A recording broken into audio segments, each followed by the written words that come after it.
আচ্ছা, আসসালামু আলাইকুম। আপনার নামটা কি বলেন তো? আমার নাম বিউটি বাবা। আচ্ছা, আপনার স্বামী আছে? আচ্ছা, স্বামী কত বছর আগে মারা গেছে?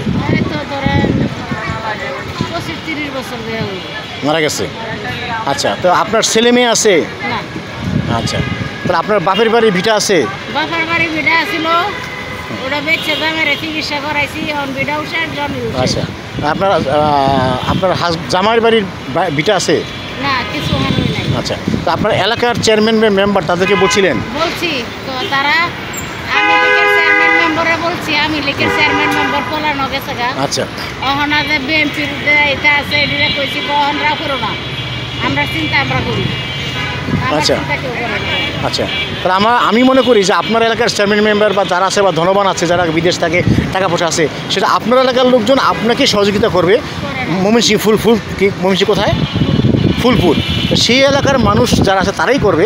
আপনি যখন ঢাকা শহরে আসবেন বা এসে আসবেন, ধর কথার কথা যে আমার এলাকায় আমার লোক আছে বা আমার আত্মীয় স্বজন আছে, তাদেরকে আমরা আবার করে থাকি যার যার এলাকায়। সেক্ষেত্রে দেখা গেছে যে আপনি এলাকায় আসলে এই যে আপনি ঘুরে ঘুরে বেশি পাবেন না, 10 টাকা 20 টাকা খরচা।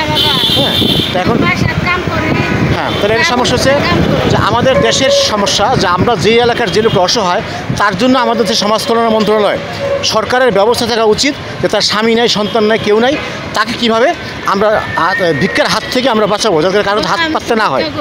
হ্যাঁ, এখন চাইলে সেটা ভিক্ষা হয়ে যায়। হ্যাঁ, অসহায় হলে আমরা করবেন না কেন? আপনার যখন অসহায় আপনি মানুষের হাত পাতবেন। কিন্তু আমি হ্যাঁ, তাহলে মানুষের বাসায় কাজ করে, এটা ভালো। আর আপনার এলাকার যে চেয়ারম্যান মেম্বার আছে, হ্যাঁ, আপনার ইউনিয়নের নাম কি? ইউনিয়নের নাম? ইউনিয়নের নাম হচ্ছে এই আশীর্বাদ কন্যা। আচ্ছা, তাহলে ওই আশীর্বাদ কন্যা ইউনিয়নের চেয়ারম্যান মেম্বার তো এখন নাই, পলাতক। আচ্ছা, তো ঠিক আছে, অসংখ্য ধন্যবাদ আপনি সাক্ষাৎকার দেওয়ার জন্য। আপনার জন্য আল্লাহ পাক এই ব্যবস্থা করুক এবং আপনাদের মতো মানুষ যারা অসহায় আছে তাদেরকে ভিক্ষুক পুনর্বাসন সংস্থার কাজ চলতেছে আমার ব্যক্তিগত। তাহলে সেই ক্ষেত্রে এটা আমরা সরকারের কাছে আবেদন জানাবো যে এরকম যারা আছেন তারা যাতে করে তাদের এই অসহায় এই অবস্থা যাতে করে ডক্টর ইউনূস যিনি আমাদের বর্তমানে আছেন, উনি যেন এইটার মানে দায়িত্ব নেন। আমরা এই ব্যাপারে ইনশাল্লাহ কাজ করব।